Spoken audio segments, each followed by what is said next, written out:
Boa noite. Boa noite. A primeira morte provocada pela Covid-19 é de um paciente de São Paulo que não tinha viajado para o exterior. O brasileiro tem que ser estudado. Ele não pega nada. Tu vê o cara pulando em esgoto ali, sai, mergulha, tá certo?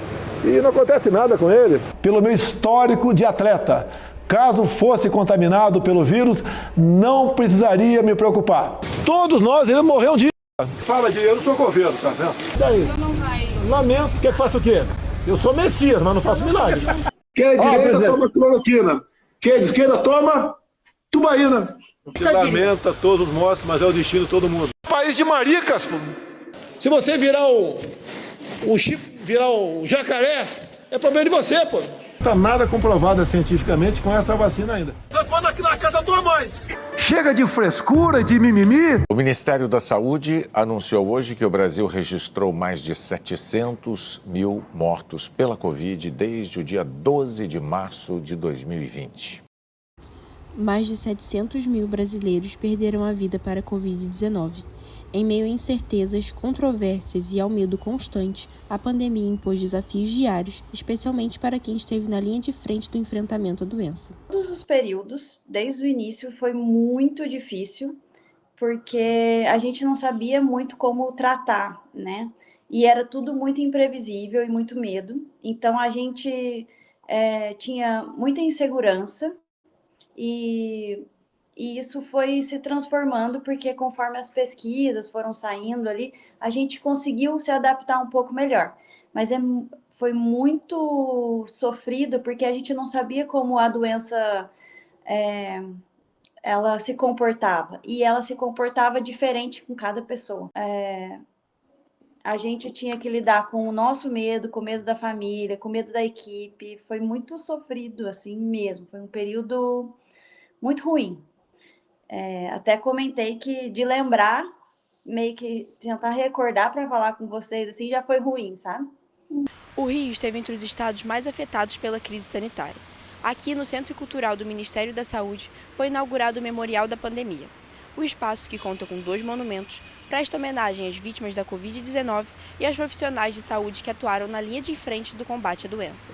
Considerando os últimos anos que o país viveu, ele vem se posicionar como um lugar de memória para que o que todos nós passamos durante a pandemia, principalmente enquanto brasileiros, nunca seja esquecido. E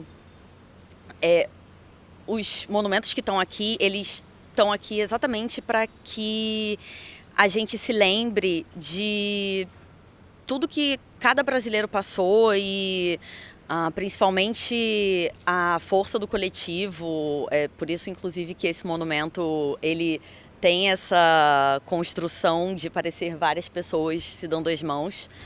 O Memorial Flor do Tempo tem formato circular e estrutura central vertical, inspirada em uma flor aberta. As pétalas representam laços de respeito e lembrança pelas vidas perdidas na pandemia. A base em concreto, dividida em diferentes níveis, simboliza as múltiplas dimensões do impacto da Covid-19.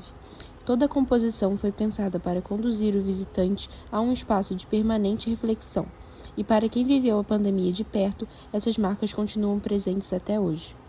O fato de você ficar em casa, de não poder receber as pessoas, também de não poder interagir, sabe? Isso mudou, e também a minha parte física, porque eu não caminhei muito, fiquei um pouco deprimida.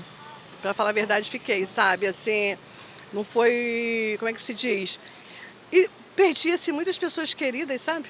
Essas coisas é muito triste, né? Na minha família mesmo, depois de passados 6 meses, já tinha pessoas da minha família que não estavam aguentando mais, que queriam sair, que queriam fazer as coisas normais e não estava conseguindo.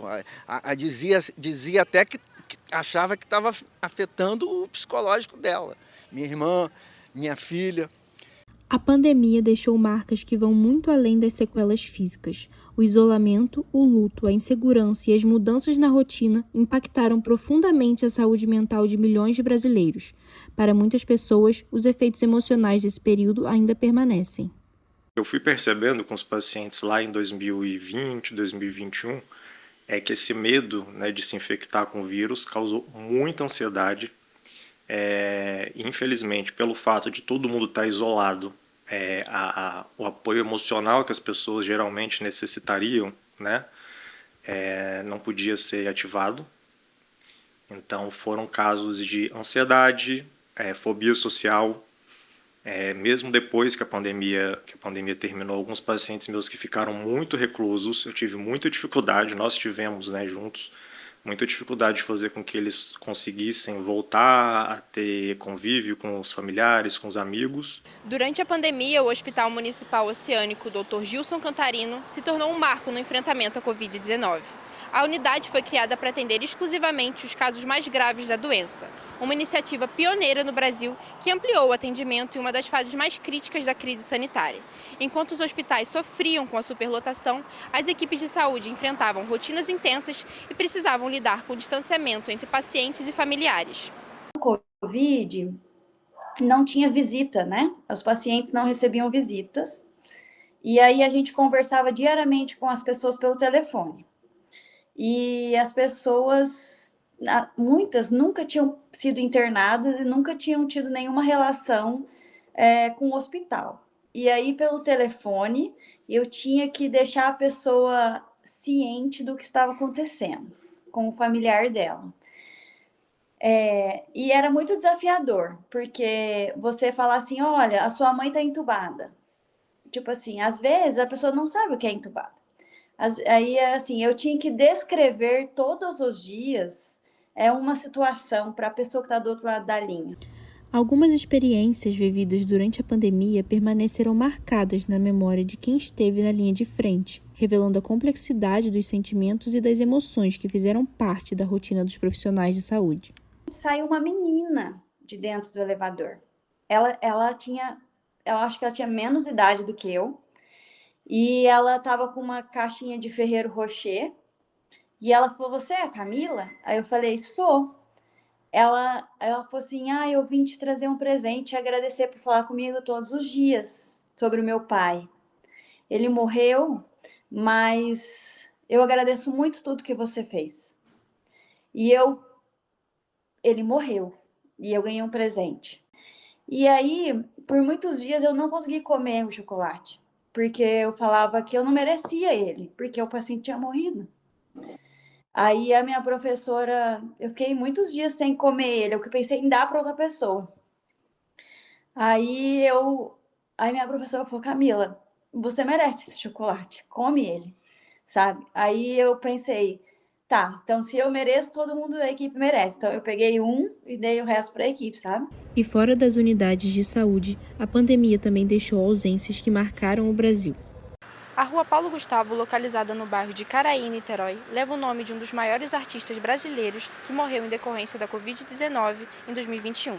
Em 13 de maio do mesmo ano, a via, que antes se chamava Rua Coronel Moreira César, teve seu nome alterado pela Câmara Municipal após aprovação popular. Mais do que uma homenagem, o espaço é um símbolo da memória das milhares de vidas interrompidas pela pandemia.